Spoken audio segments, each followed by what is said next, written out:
ગુજરાત સરકાર દ્વારા બનાસકાંઠા જિલ્લા વિભાજનની જાહેરાત થતાં જ વિરોધનો વંટોળ તો યથાવત। કાંકરેજને બનાસકાંઠામાં અથવા પાટણમાં સમાવવાની માંગ સાથે ગઈકાલે શિહોરીમાં બજાર સજ્જડ બંધ રાખી રેલી કાઢી વિરોધ દર્શાવ્યો હતો।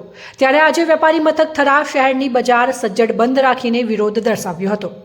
કાંકરેજના ધારાસભ્ય અમૃતજી ઠાકોર સાથે વેપારી મથક થરાના વેપારીઓ મોટી સંખ્યામાં વિરોધમાં જોડાયા હતા અને થરા અને આજુબાજુ વિસ્તારના લોકો પણ મોટી સંખ્યામાં જોડાયા હતા। આગામી સમયમાં સરકાર દ્વારા કોઈ પગલાં લેવામાં નહીં આવે તો કાંકરેજના ધારાસભ્ય અમૃતજી ઠાકોરે જણાવ્યું હતું કે કાંકરેજ તાલુકામાં ચાલતા અલગ અલગ સંગઠનોને સાથે રાખી એક સમિતિ રચવામાં આવશે અને કાંકરેજ તાલુકાની પ્રજાના હિતમાં નિર્ણય લેવામાં આવશે। અહેવાલ જીટી ગજ્જર, બનાસ દર્શન ન્યૂઝ, બનાસકાંઠા।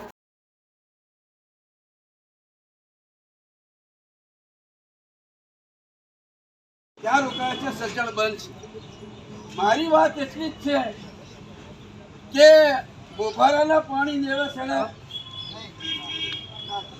હવે આમ હવળું પડે, આમ હવળું પડે।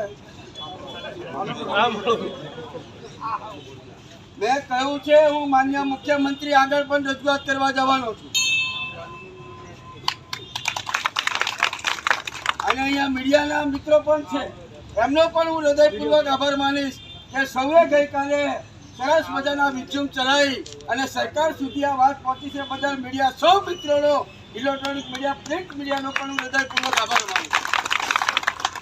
અમે વાત કરી કે નેશનલ હાઈવે સામખિયાળાથી પાલનપુર છે। મારો કાંકરેજ તાલુકાનો કોઈ નાનો મોટો વેપારી કે કોઈ પણ એના સરકારી કામકાજ માટે પાલનપુર જવું હોય અને હાઈવે ઉપર ઉભો તો વિધિન 5 મિનિટમાં એને વિકલ્પ મળી જાય પાલનપુર જવા માટે। કોઈ નાનો મોટો વેપારી મારો ડીસા કામ અર્થે જાય, મારા પાલનપુરના કામ અર્થે જાય, કોઈ મારો નાનો મોટો વેપારી મહેસાણા કે પાટણના કોઈ ધંધા સાથે સંકળાયેલો હોય, કોઈ અમદાવાદના ધંધા સાથે સંકળાયેલો હોય તો વિચારો સીધી ચેનલ છે કે થરાથી નીકળે ડીસા ઉતરે, ડીસા કામ પતાવી પાલનપુર જાય, પાલનપુર કામ પતાવી મહેસાણા પાટણ જાય અને પાટણ કે મહેસાણા ન જોઈને અમદાવાદ હોય